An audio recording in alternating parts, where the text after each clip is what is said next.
This morning we are just burning up a little bank. We're on Table Rock Lake, it's fall, and you know, if anybody has ever fished in the fall, you know, fishing can be tough. A lot of times the name of the game this time of year is just covering water. So that's what we're doing this morning, just burning up some water until we can reel this thing over one's head and see what happens when we do.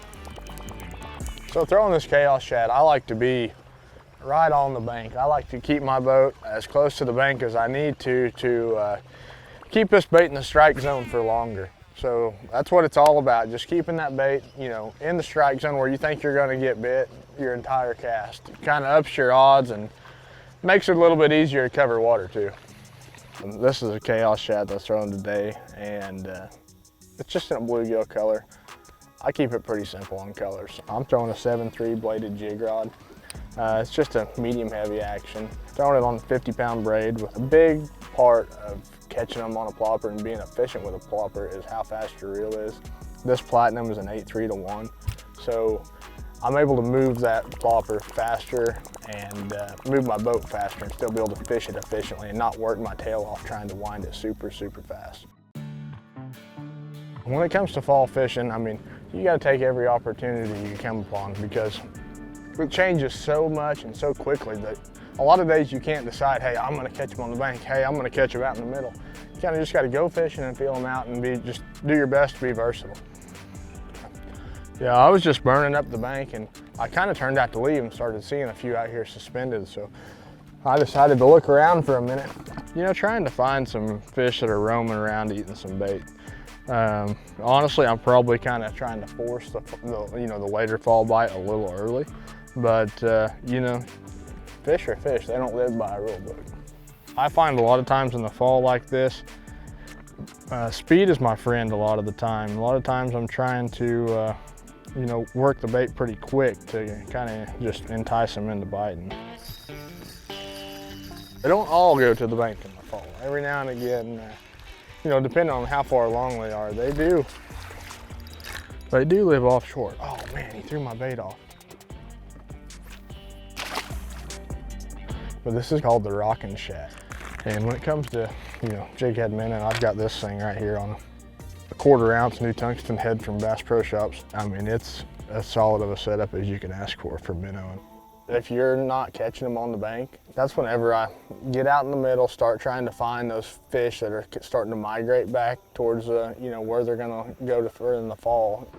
Usually a 5-inch bait is as big as I go. This is a 5-incher that I was throwing today.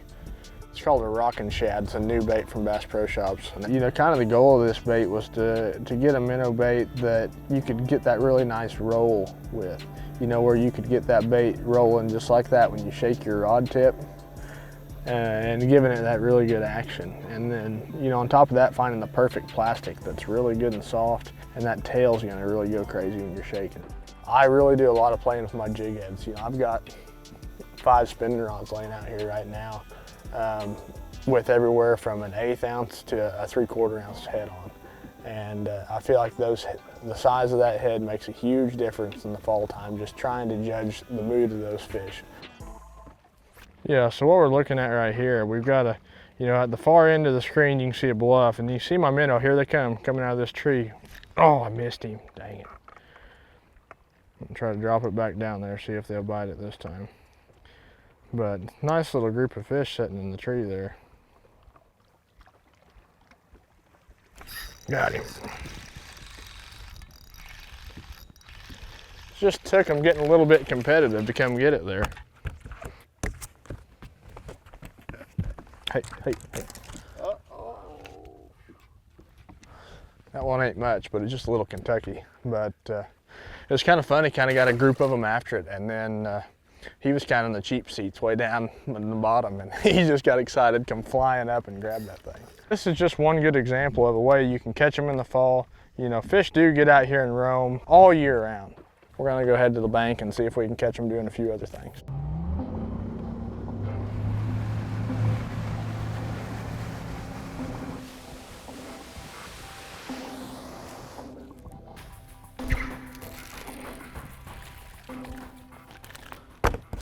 What's our deal today with dropping them on the carpet?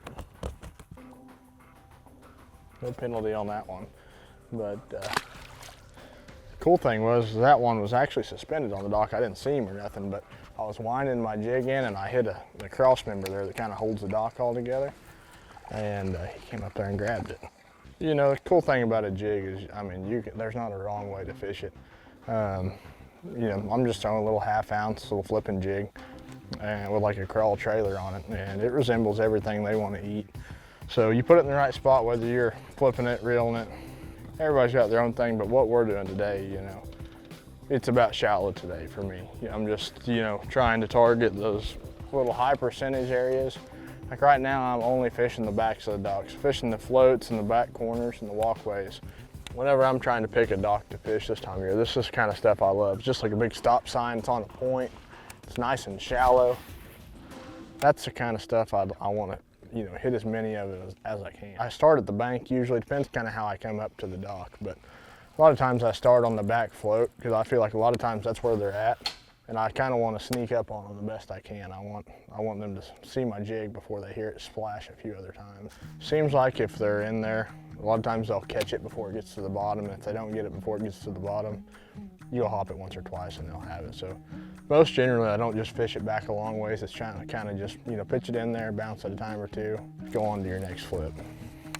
So when it comes to my jig setup for fishing shallow, I do like a compact, heavy jig. Whenever I'm putting it around boat docks, putting it in the, you know, brush around boat docks, or even if you're flipping it in laydowns, I'm a big believer in having that small profile, but a nice quick fall. I'm throwing this one on a 7.4 heavy, and it's actually called the Dragon Rod. It's a Carbonite 2.0, one of the technique specific pulls, and it's got plenty of backbone to get them out of there, but it's also got enough tip that you're not going to break them off when you get them to the dock. A lot of times line, I don't go any lighter than 20 when I'm fishing around that kind of cover, but a lot of times I'm throwing 25. Today I'm throwing 22. That's kind of my happy medium that I use more times than not.